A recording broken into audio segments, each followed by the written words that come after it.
Here are some farewell images of the house. Our adopted daughter, Anna, returned this painting that you see here. There's a lot of reflection on it. The painting of the bridge with the tree in front of it. It's a watercolor of my father's, and it had been her mom's, who passed away, so she returned it to our collection, and it makes a good pair with the blue one. One has the pink frame and one has the blue frame, so we added it here to the collection. At the top is Jessica Lange that my dad did in the 80s when he was obsessed with her. And then this watercolor on a harbor with the blue frame, and then the sort of Japanese little bridge, and then the woman in the Greek village. All those watercolors are from my father in the 80s. And these other two, one is a Cuban painting here in black and white on the right, and this other lady we bought in the 1970s in San Juan. I think it's a Cuban artist, though, who was in Puerto Rico. I don't remember, I'd have to find out, but it's an original. And over here is my dad's painting of a kabuki dancer. It was actually painted on a sweatshirt and appliqued, hand painted. Most of that is in reflection also from the many skylights here. But anyway, this is just a little thing of, this is in the living room, well, family room area, looking out to the backyard, and we're just gonna take a quick peek. Hi, Marilyn. And do a little travel here down this hallway. This door here is what goes to my dad's studio, which is where I stay with Lorenzo. What do you call it? A self-portrait that my father did, and also in '87, watercolors. And then sketches, charcoal sketches he did in the early '70s of my mom and me. I think my mom was pregnant with Eric. I think this is like 73 or 74. And me during that same era. And my dad never drew Eric, but he took this photo of him, and I used one of those apps and kind of turned it into a painting. And then this is a sketch that Dad did when his firstborn Gussie, he also never sketched Gussie because Gussie with his ADHD could never sit still long enough for something like that. But he could when he was 5 weeks old, because it says Gustavito a las 5 semanas. Gussie at 5 weeks old. And we found it. We never knew it even existed. We found it in a folder after my dad died.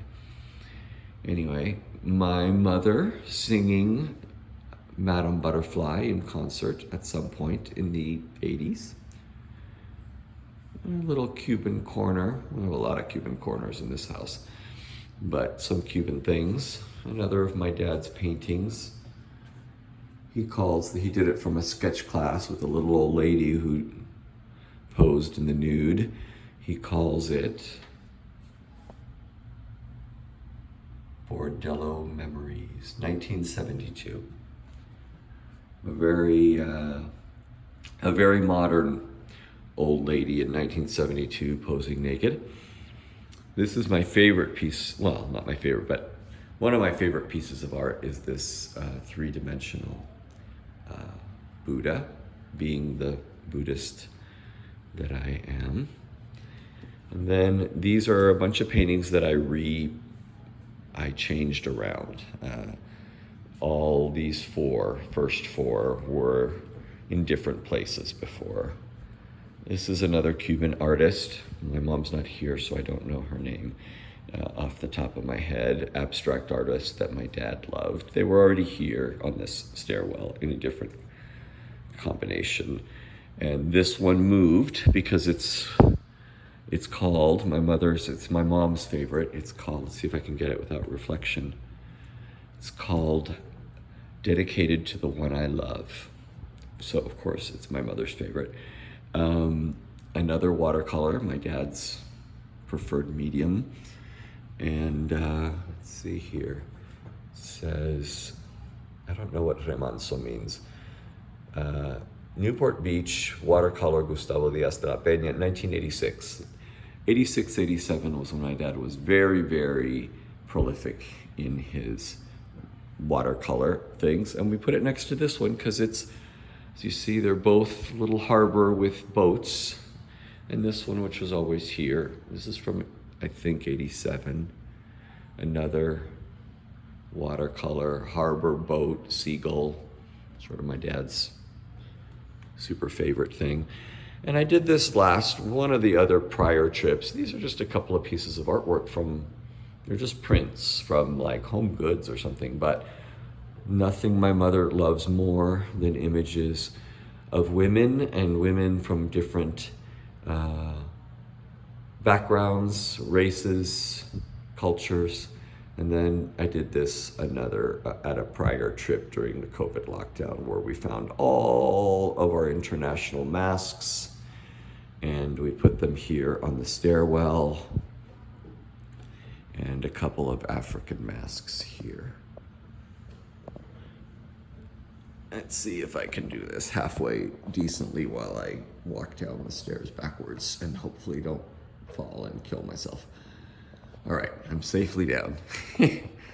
So this is our little terrarium area here. My mother loves that damn angel. No offense.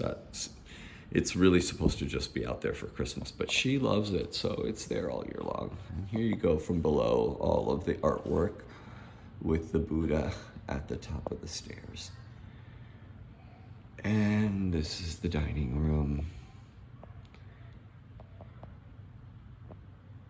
And this was one new thing that I hung up for my mom during this trip. This tapestry, I think it's Peruvian. She found it somewhere and she realized it matched beautifully with this set of, I think those are pen and ink or lithographs or something that my dad once bought at a garage sale, I believe. Or no, at a thrift store. And they're originals, but he loved them. So anyway, we thought they went well, and there was some other piece of artwork there that was nice, but I hung this up for my mom. And my dad had an obsession with cobalt blue glass, which I also share. I have a small collection myself. So this is where that lives. And this is looking toward the backyard, which is quite filled with flowers these days, and so we're happy about that. And another Cuban painting, another original of sort of carnival dancers. And my mom found this print somewhere. I think she bought it at a sale. I should get out of the reflection of this. It's Laguna Beach, which is my mom's happy place. And it has this, she bought it all just like this, even though it's just a print, but it's beautifully framed and it's huge. So it's one of my mom's, this spot is one of my mother and father's favorite spots. This is another view of the famous kabuki dancer. Again, my dad went through this weird period where he was painting images and selling custom sweatshirts in the 80s. And this was his kabuki dancer. And it's custom painted, and then the robes of the dancer are pieces of cut material appliqued on it. It was one of his favorites, and my mom loved it, and it was lost for 20 years until after he died.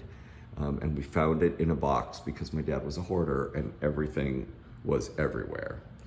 So this is the painting that I started this video with, and I think I'll end here because it's quite long. This is the painting that had been for decades in the collection of Anna and Anka. It was Anka's in her bedroom, and once she passed, Anna returned it to us. And so now it's back in our collection, watercolor of my father's from 1986. And it goes quite well, I think, the pink and the blue one above. And with that, I'm going to say goodbye to you all. I'm packing and getting ready to head back home to San Francisco. So, wishing you all love.